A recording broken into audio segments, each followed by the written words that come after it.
be advised, the opinions and views of the hosts and guests do not reflect those of the station.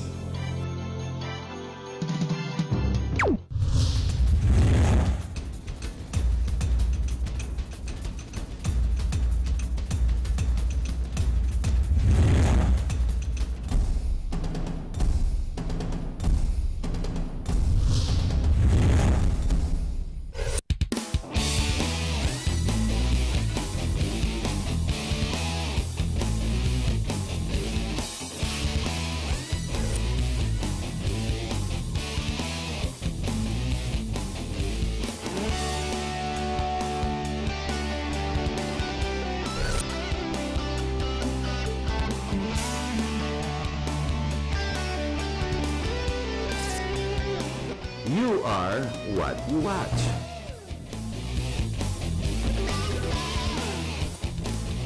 Hello, my name is Harrison Watko and welcome to our program. Let's see, what is ongoing? What are the current events in the last week? What exactly are you reeling from and what exactly are you feeling? It seems, let's see, what is more prevalent? Let's see, 9/11. Just a couple of weeks back, we saw how Japan's rebuilding itself. Now we are watching the resiliency of America in spite of the job opportunities that seem to elude them. And the presidential elections that are coming up, there's one thing that's very common between the two great powers. Maybe that's why they are great. They seem to have the resiliency to want to bounce back in a country with the people who want to make things work. Now, watching these two examples, let's go now to where we are.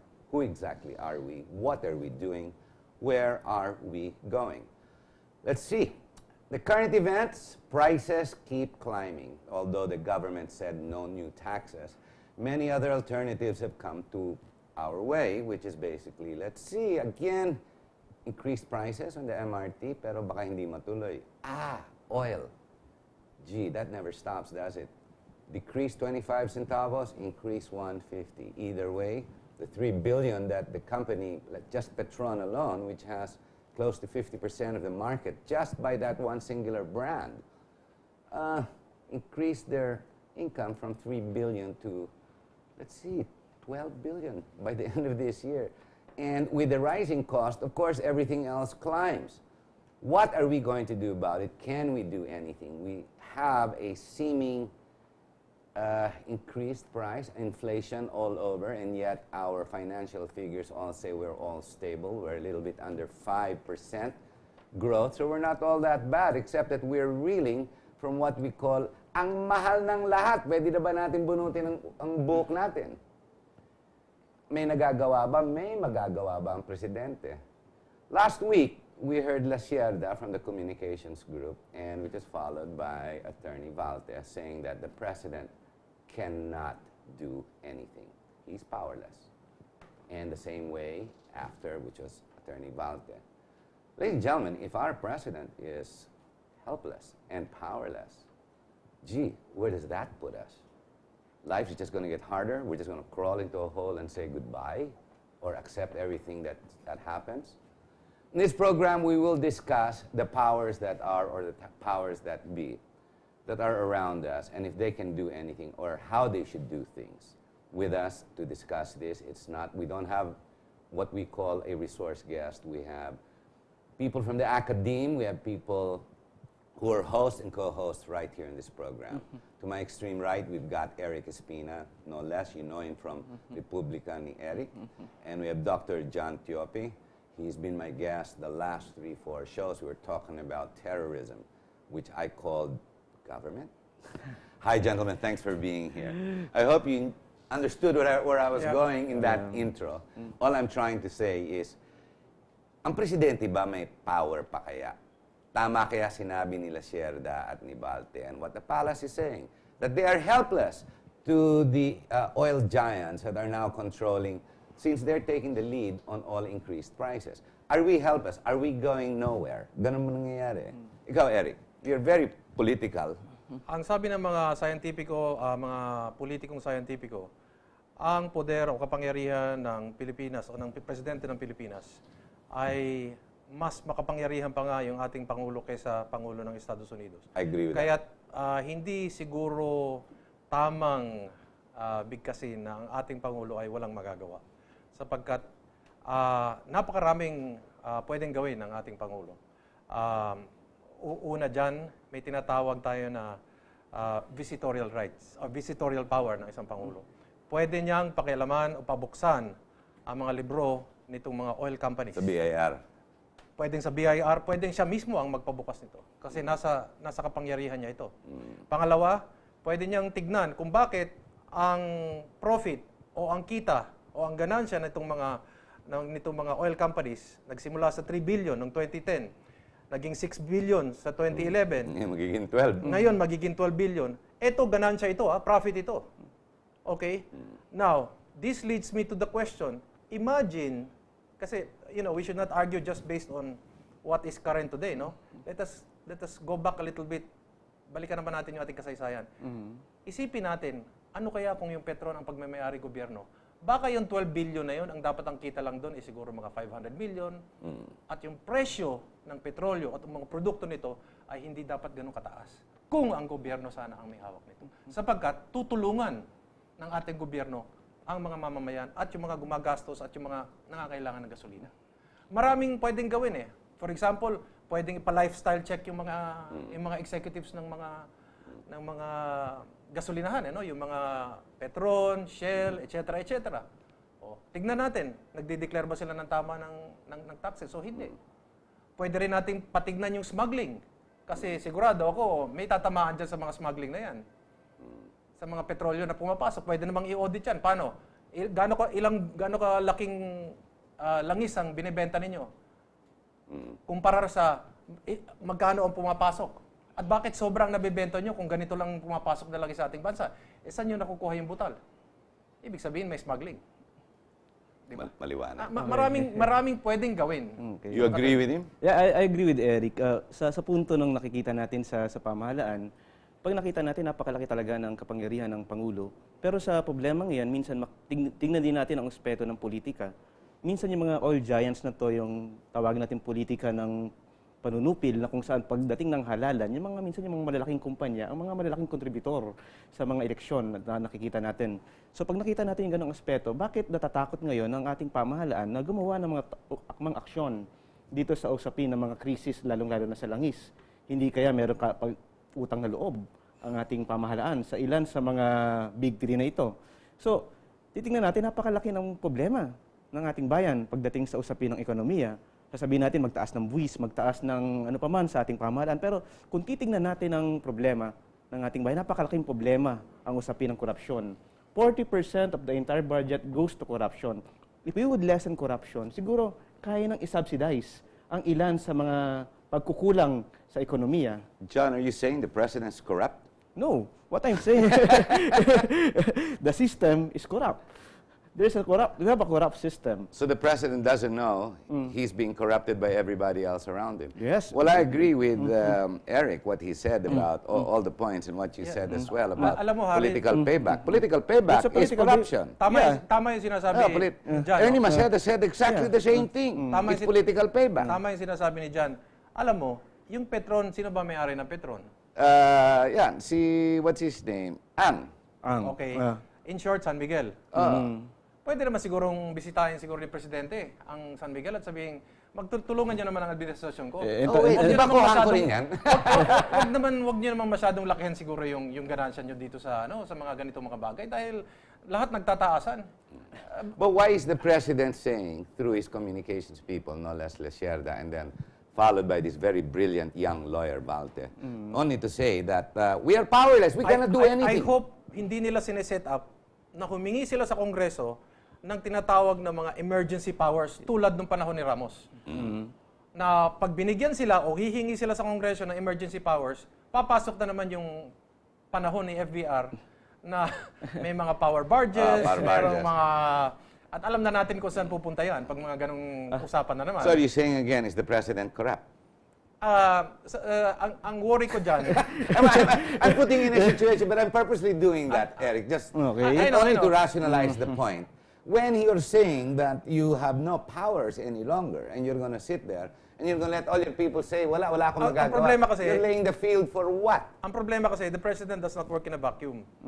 Hindi naman lahat ng tao santo. Kaya nga may gobyerno tayo dahil hindi naman lahat ng tao anghel. Ngayon, naglalaro sa kalooban ng tao, may kaunting kasamaan.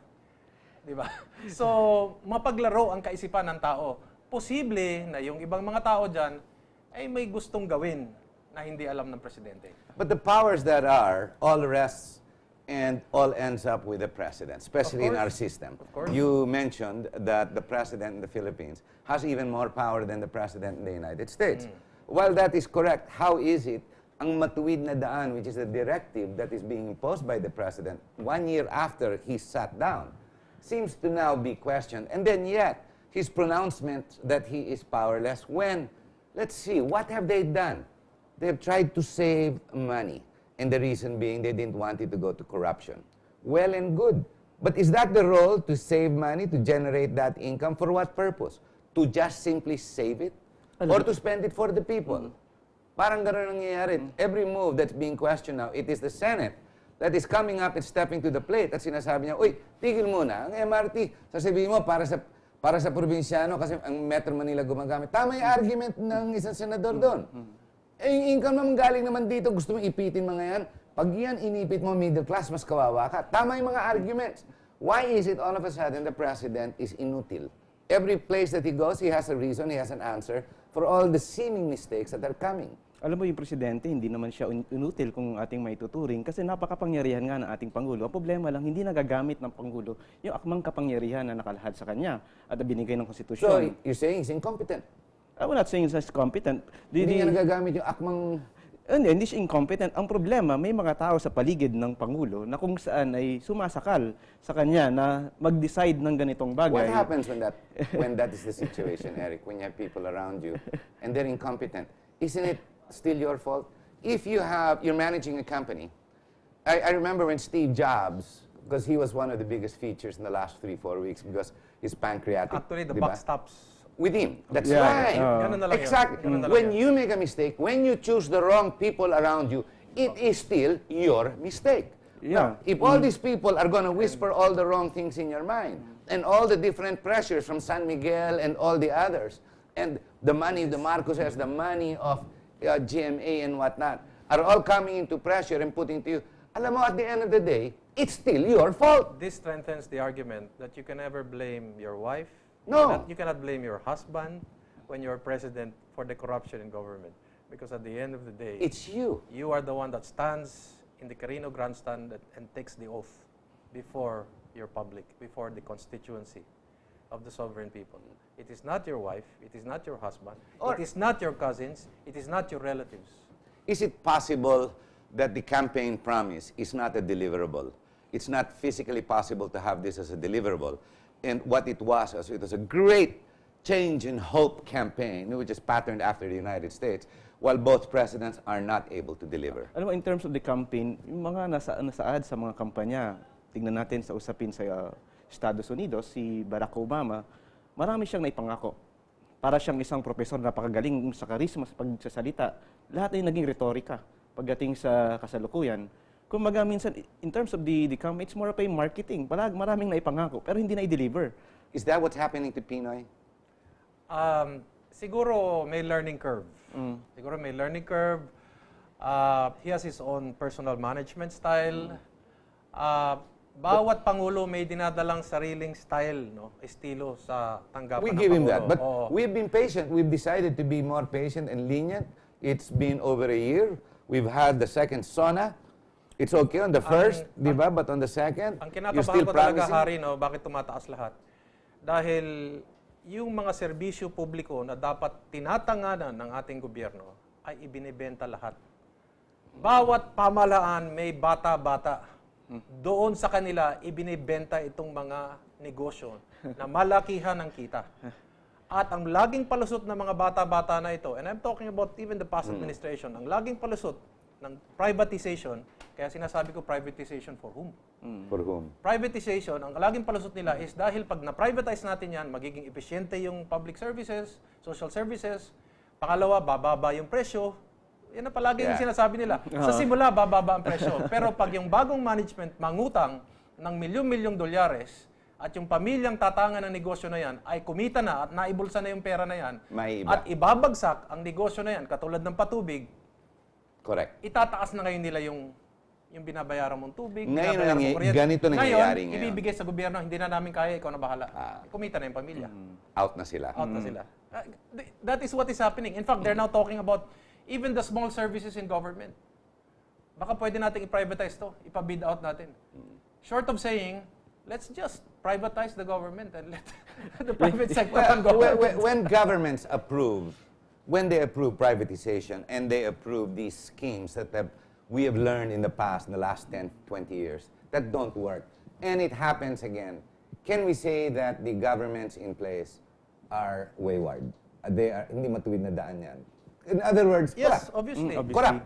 Yes. Diba? Nakukurap sila because Nakukorrupt sila. kasi actually sinasabi nila, oh, pag pribadong sektor ang patakbo niyan, hindi magiging kasing kurap yan. Pero ang nangyayari ngayon, mas masiba pa yung pribadong pamilya na nagpapatakbo nitong mga pasilidad na ito eh. 'Di ba? Pinagsama yung buhaya at yung baboy. WikiLeaks just came out this week at pinag-iinitan si former Ambassador Christy Kenny, who is now in Bangkok. And she came out with statements in those communications, which is directly to her boss, to the United States. At wala namang magagawa Pilipinas dyan. And yet, umalya ang Malacanang at naiinis at sinasagot ang posisyon ni Kenny na saying that the government of Cory Aquino was very weak. And her opinion of the Sun was even weaker. So, there's incompetence, and now they're fighting back. Now, what is worse, incompetence or corruption? Alam mo, Harry, sa usapin ng corruption, sa usapin ng incompetence, masyadong technical pag nakita natin ang usapin ng definition nito. Kasi sabi nyo nga kanina, pag nagkaroon ng privatization, mababawasan ng corruption. Alam mo, whether... It showed otherwise. No. Eric is correct. Kasi ang punto rito, maging pribado yan, maging pamahalaan, napag-usapan natin ng usapin ng corruption dati, as long as yung values ng tao ay nananatili na ganid at nagiging sakim sa pera, maging pribado o maging gobyerno. Ang sakim naman sa pera and greed is a human nature. Yeah, kaya nga We all have. And the more you have it, the more competition that drives it. In the private sector, that's what drives businesses to profit and to make better and outdo one or the Kaya other. nananatili na ang ating pamahalaan ay nagkakaganito hanggat nananatili ang politika ng patronage na sinasabi natin. Na ang bawat pangulo at ang bawat senador at ang bawat congressman at pa man hanggang sa lokal na pamahalaan ay merong nagbibigay ng malalaking kontribusyon dito sa kampanya para ito'y mapaupo. Tawag na political payback. That's a political payback. Which is corruption. Which is really Because you're corruption. going to pay it back based on favors, influence peddling. Tawagan na lang natin yung patronage politics as bad politics. Bad politics. But Bad politics today, talaga. what do we see? We have the Senate for the first time, who we have imagined or perceived to be maingay lang and basically wanting to be in media because of all the awareness campaigns that they've been putting on what they call investigations. And yet, it is the Senate stepping up to the plate for the Filipino people, most especially the middle class, and saying, tigil na muna. Why are you saving money, Joker Arroyo? Why are you saving? That's not what you're supposed to do. The man who became very unpopular and lost a Senate election, what's his name? Married to Vilma. Ralph Recto. Ralph Recto. And he says, why are you trying to do that when the income that is generated, basically 70% more, close to 80% comes from Metro Manila on the middle class? Correct me if I'm wrong. Part of the campaign promise of this administration was not to increase. Pati That yung mga- was part of it, which is why I'm saying, Diba? is it Pati possible? yung satol, hindi daw iakyat. correct. Bakit biglang nagbago? Oh, well, exactly. The powers that are. Does this guy know, does this administration even know that the power exists with this position and the buck stops with him? Or is he saying, Pontius Pilate, I am out of it. You decide. We can't. We elected you. You decide. And your inability and indecision brings us to a situation very much like the judiciary. We can't decide because two parts are too powerful. Let's wait 50 years, which is the case with the judiciary. Remember, I said 4 or 5 shows ago in this very show, let's branch out and let's franchise out the judiciary because they can't handle it. Even the legals in this country can't handle it. Do we have to do the same with the presidency? Let's bring in somebody from Nigeria to run it, if necessary. Okay. Correct me if I'm wrong, but I heard that I think there's a sizable or 1/3 of the budget of the Supreme Court na hindi nagagasto. Kasi hindi na-fill up yung mga vacancies. Sa number That's of true. judges. It's not, but that's so that their budget at the end of the year, it's called the holiday fund. Mas malaki ang payout. Ladies and gentlemen, we're gonna have to take a short break. We started slow, but the reason being, the issues being discussed are relatively sensitive. May sinasabi dyan, bato-bato sa langit, kung may tamaan, huwag magalit. Pero alam niyo po, ang bato tinatapon namin, sana may masaktan at may magalit. Kasi only that way can we all wake up and have a proper directive of where we want our country to go. And that is towards progress. And the campaign promises are all correct. Problem is they're becoming undeliverable. We have to make this government accountable for the deliverables that has been promised us because we require change. We'll be right back.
Hello, good evening. We're back on our second segment. Okay, I'm going to stop the word pissing off after the first segment, and I'm going to move on and look at other issues. The topic on the second segment is going to be perceptions that are. Because the truth is what you and I are told by media, basically, and the power movers around us that want us to believe specific truths. But the real truth, I wonder if you and I can handle, and if we can handle it, has it ever come our way, or have we been misled all throughout the century? The answers, sit back and enjoy our discussions. We have Eric Espina and we have Dr. John Tiope. Eric, let's go to the Bangsamoro, the points that you have brought out with me with your books that you're carrying there on your knees. No, perceptions that are. Because in the earlier part of the show, we were talking about perceptions that be, for example, with Christy Kenny, how she perceived certain things and how that perception has carried on. During the elections, those that were against Pinoy also came up with the perceptions of incompetence. And because of the poor leadership of the mother in the first 6 years when they had the greatest opportunity to turn this country around. Well, on hindsight, it did not happen. So again, command responsibility, which is what we discussed. It's your fault. Okay. Now, going back on perceptions that are, what do we know about Mindanao, for example? The Bangsamoro, you were just telling me something really revealing and shocking. This will interest Dr. John because, the word Bangsamoro, Yeah, okay. Eric tells me, which he blows me away, and I sit back and said, are you kidding me? I leave it to you. Off current, the Americans are getting involved with Southern Mindanao. I want to be specific about it because the war is not all over Mindanao. It's in Southern Mindanao, in certain parts there. The Americans are interested there because of the natural resources. They feel they can deal with the MILF or the local leadership there, hopefully being able to put back an American base or some forward trench or forward I would base. think it would be the strategic location because of Mindanao, General Santos, and the shipping and commercial lanes that feed through China. Yes. If you block that strategically, China, you can block the resources of China when it comes to oil and delivery of substantial minerals and whatnot. So that's strategically the right place to be for the Americans. But as the Chinese would say, as the People's Republic of China would always say, follow the oil, you will see the Americans. That's where they are. And since Very correct. That's- Let's see, are they in the Arab Spring? Did somebody write that on the walls? And that- Aren't they getting kicked out now in Egypt and Israel and everywhere? Okay, go ahead. it's very curious that the U.S. Embassy is talking to the MILF. These are the #1 enemies of the state. They are talking. But isn't our president too? The Ima- MNLF naman yan. Imagine if our Philippine ambassador started talking with Bin Laden abroad, Yes. or got involved with the Ku Klux Klan in the U.S. But isn't that what I can Pinoy imagine. did in Japan just recently? Well, as a president, he can do whatever he wants because this is an eternal matter. But here, you have a foreign country. It doesn't even have to be the United States. You have Yes, a foreign, yes. you have a foreign ambassador meddling into a purely internal matter. Correct, correct. Okay, that's one. And number two, why? As I said, they're interested in the natural gas and the oil, the gold, etc., etc. But the more important issue here is because what's above board is that they pretend to be helping us to solve the peace process. But actually, That was meddling with in Malaysia with Christy Kenny when she was here. she was going to come out as the witness to the Yes, signing. I remember. Okay? So just in case the Philippine Senate will abrogate such treaty, such executive treaty, in the international court, Christy Kenny can be called and say, I was there, they signed it. Okay, Harry. So as you look at what Eric's discussing, people would now look at it as it is more of just a conspiracy theory. So Eric, paano natin masasabi na talagang ganito yung nangyayari? But Kasi- this is kasi- exactly what the topic is. Ang treatment Perception. kasi, ang Perception eh. ang treatment kasi ng mga Amerikano sa Mindanao issue ganito. Kayo, hindi kayo mga Pilipino. Kayo mga Moro. And we will, the same solution that they did with the American Indians or the Indians per se, is the same formula that they're doing with us. Hindi kayo Pilipino, mga Moros kayo, so dapat magkaiba kayo. May I read that Well, that portion that you showed me outside the studio? I just which- wanted to show. It was the Americans that this is the one with the star. Yes, with the Okay, star. okay. Allow me to read this. Maybe I can ask you both to comment on this. Ladies and gentlemen, this is from the book The Muslim Rulers and Rebels, authored by Thomas McKenna. And this is published 1998. Very quickly. The Muslim leaders of the colonial subjugation of the Philippine Muslims, the development of a transcendent and self-conscious Philippine Muslim ethnic identity occurred for the first time during the American period and was encouraged and facilitated by colonial authorities for their own purposes. The content of that identity was significantly influenced by a global process described by Richard Fox as a world systemic Orientalism, a process whereby colonized populations come to define their own culture according to the indignations asserted in Western Orientalism. My God, this is perception at best. In short, parang katulad sa US, ginawa nila, dumating yung mga puti, mga Indians kayo, hindi kayo mga Amerikano, sila ang Amerikano. It was only later on when America was conquered by the whites that they had the temerity and the pride to say, now you are Native Americans. We will embrace you. You're a man of the academia, Yeah, Dr. okay. Jan. How do you accept something like this as brutal as the way it is written, straight to the point? That's based on a study by No, the I realize that. I'm not saying that he's wrong. I am just saying it's such a brutal reality for us to understand, gee, Bangsamoro was a creation by the Putis. My God, naluloko pala tayo. Actually, it can be. Because as we look at histories pertaining to how the Americans dominate different nations, what they do is that they divide and rule. So they create one element to fight on another element. So, which is, there might be a half-truth. I'm still looking at certain apprehensions regarding the book. Because sometimes, as I always mention, in terms of studies and perceptions, the general justifications on how we come up with a conclusion, it's very hard to come up with a conclusion based on perceptions. The only thing that we could look at the perception right now to be true, if such agreement between Noynoy and Murad would end up into a sub-state, which is, base nga sa sinasabi ni Eric, kailangan ang nangyayari ngayon ay pag nandun yung langis, nandun yung Amerika.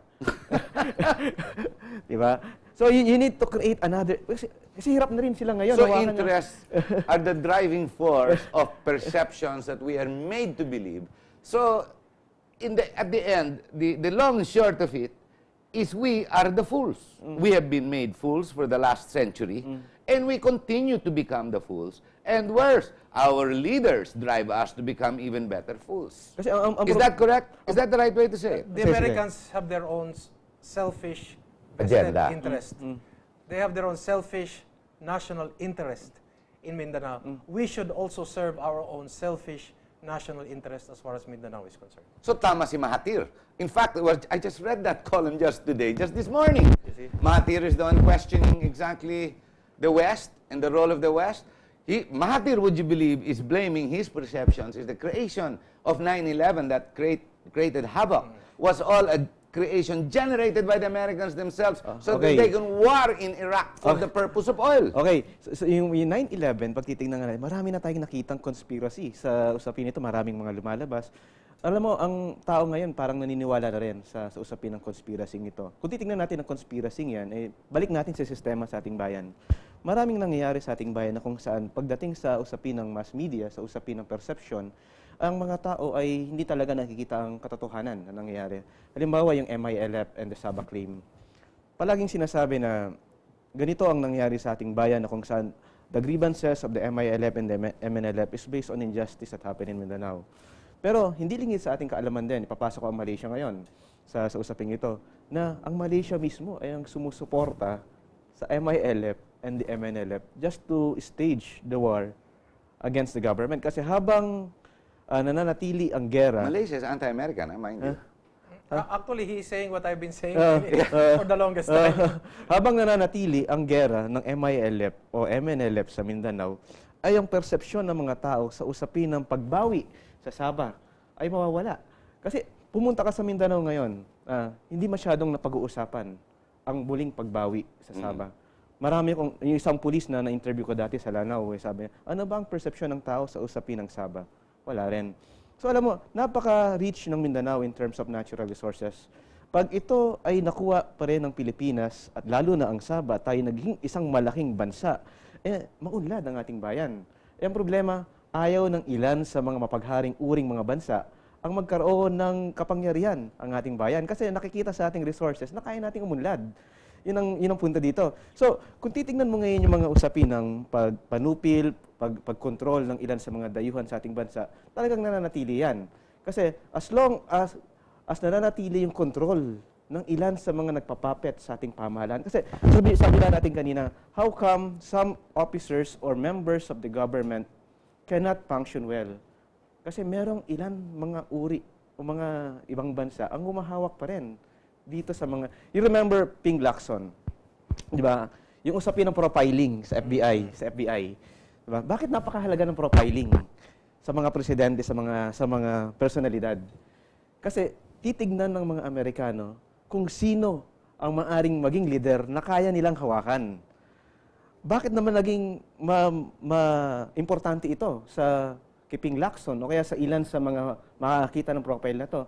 Kasi alam nila ngayon kung paano nila isi-ship ang kanilang plataforma o propaganda para mapunta ang pananaw ng Amerika sa kanila para sila ngayon ang suportahan bilang Pangulo, Dapat Senador pala, o ano paman. nilagay natin Diba? presidente para wala masabing Amerikano. Yung problema sa Malaysia, lalong tumitindi yan. Dahil ang nagiging basehan ng Malaysia sa pagkakaroon ng titulo sa ilang mga pulo sa Freedom Islands o sa Kalayaan ay dahil sa pagkuha nila sa Sabah. Dahil ang Sabah daw ay nasa Malaysia at malapit ang ilang mga pulo, Kalayaan, sa Sabah. Kaya yun ang nagiging basehan na meron silang titulo daw sa ilang mga pulo sa Kalayaan mismo. Ngayon, kung sasabihin natin na ang Sabah ay ang atin ay Pilipinas, lalong tumitingkad ang ating titulo sa Kalayaan Islands dahil yung Sabah nga ay atin. Imbis na ang Malaysia. Kaya ito ang dahilan kung bakit nakingialam ang Malaysia sa usapin ng Kalayaan dahil nga hawak nila ang Sabah. Mas malapit ang ilang mga pulo nito ng Kalayaan sa Sabah na hawak nila. Kaya ito, yun ang tawag na spurious claim based on a spurious title. Ito ang nakakatakot. They're rationalizing. Yes. Ito ang nakakatakot, Hari. Nagkakaroon ng usapin sa pangkapayapaan ng MILF at ang pamahalaan. Pero ang namamagitan ay isang bansa na may interest sa ating lupa, which is Sabah. So paano magkakaroon ng bargaining dito, magkakaroon ng solusyon? Na kumbaga yung referee mo, binabalya rin yung isang tao, yung isang kasama. So perceptions that are guiding us are all incorrect, is what we've come to. Actually, hindi na ito perception, Harry, kasi kung kakausapin mo yung mga ilang tao ng mga nakaraang truth. pamahalaan, tuwing malapit ng bakbakin ng ating sandatahang lakas, ang isang kampo ng MILF o dati ang MNLF, makakatanggap ang Malacanang ng tawag mula mismo sa Kuala Lumpur at sasabihin, wag nyo naman bombahin, wag nyo naman ituloy. Bakit sila nakikialam? Pangalawa, kung titignan nyo ang kilos ng Malaysia ngayon na tawag ni Normiswari ay they are on a neo-colonialist mode. Taking over. Sila ngayon ang sanggano sa rehiyon na ito. Bakit? Sila aggressive. Sila ang nanggugulo dito sa Pilipinas. Pilipinas. Una. Pangalawa, meron din silang gulo. Sila ang nagnininong ng gulo sa Thailand. 4 na probinsya sa South.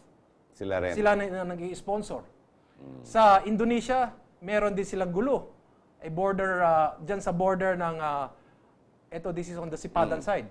Sipadan. 1,000 plus hectares ng Brunei. Inagaw din. Colonial power. Inagaw din ng Malaysia. So sa Southeast Asia, sino ang sanggado dito? Sino ang ninong ng kaguluhan? It's Malaysia. Why is it the three of us can casually discuss it and come up with these truths versus perceptions and come up with rationals and specific realities that, that when you put it together like a puzzle, Malinaw it's very, malinaw. Why can't the administration and the leader that is not understand the perceptions that are? Because politics is about the possible and what is palatable. Because You mean it becomes unpopular for any new president to say, tatapusin ko ang gera sa loob ng 1 buwan. Mabuti na yung 500 ang mamatay o 1,000 mamatay kaysa sa loob ng 6 na buwan, sa 6 na taon, siguro 2 o 3 o 5,000 ang mamamatay. Pero yung 5,000 na yun na mamamatay, 2 sa isang araw, 5 sa isang linggo, in short, protracted ang victims. Nabanggit ni Eric ang gera. Alam mo, pag kung tatapusin mo yung gera, maraming magagalit sa ating pamahalaan, lalong-lalo na sa armed forces. Kasi parang matatapos ng justifikasyon sa pagbibili ng mga baril. I have corrected that perception, even among the military. Because they say that, alam naman namin kung saan yung, hindi lang namin hinuhuli. But I tell them, I don't believe that the budget of the armed forces will go down. Because once you have finished the insurgency, this country will be highly developed, it will start progressing, and guess what's going to happen? Because we will become very progressive and very developed, you will have more money, and guess, from internal security, guess where we will focus? We will focus on external security, and which will be more expensive? External security will be more expensive Yes, to by far. matriculate. So don't tell me that the armed forces will not have more money, so to speak. Okay, I do agree with this comment. Ang problema minsan kasi, ilan sa ating mga... May ilan sa armed forces, ganun ang pananaw. Ganun ang pananaw na yes. kung saan pag tinapos mo yan, wala na eh. So, yung idea na magiging sa internal security para palakasin tayo, yan dapat ang nakikita ng ating armed forces. Look at other countries, wala naman silang gera, walang insurgency, but look at the budget, napakalaki, di ba? So sa puntong yan, kailangan nating tapusin ng insurgency sa NPA, sa MILF, sa MNLF, pero ilan pa rin sa ating armed forces ang nananatili sa ganong persepsyon at ilan sa mga politiko at ilan sa mga supplier ng guns and ammunitions ang nananatili sa ganong perception na kailangan manatili ang... Pero John, I'll tell you, I agree with you. There are some people who think that way, but I will tell you this. If you have a president that says, I want to finish this war in 3 months, it can be done. Kaya. And even if there are some people in the armed forces who says, mauubusan tayo na budget, they cannot stand in front of the president and say, I want it finished in 3 months. Gentlemen, Enough of the killing, enough of the... Diba? Gentlemen, we are at the end of the program. We're last 30 seconds, but very quickly, an exit message. Well, Harry, there are very few people like this program. And kaya niyayaya ko yung mga nanonood sa programa mo. Palagi po kayong manood dito kay Harry Tambuhat ko at sa GNN dahil yung mga malalaking tambuhalang mga programa, hindi po ilalabas ang mga ganitong kuro-kuro. At ipa-plug ko lang po, sa Martes, sa Tuesday, 8 o'clock, manood po kayo sa aking interview kay Yusek Alex Padilla. Pag-uusapan namin ng NDF at ang peace talks. Dr. John Tope. Alam niyo po, sa usapin ng mga napag-usapan namin, onti lang po ang nagsasaad ng mga ganitong impormasyon sa ating bayan, lalo na sa mass media. Maraming matatakot na magsalita sa usapin ng ating din-discuss ngayong araw na ito. Alam niyo po, sa pagpunto ng pagsilip sa katotohanan, kailangan pag-aralan natin kung ano nangyayari sa ating lipunan. Sabi nga natin dati, makita natin ng buong perspektiba para makita ang pagbabago. At sa puntong yan, sana ang mga tao ay mag-isip para makita natin kung ano talaga ang nangyayari sa ating bayan. Yun po lamang. Thank you very much. With me, very simple, in our democracy, today's insurgency is called high prices. We have to put a stop to it. And we have to put our president to put a stop to it. Maraming salamat po. My name is Harry Tambuaki. You've been watching Talk to Harry. Watch Republica ni Eric. What a show. Maraming salamat po. Thanks, Doc.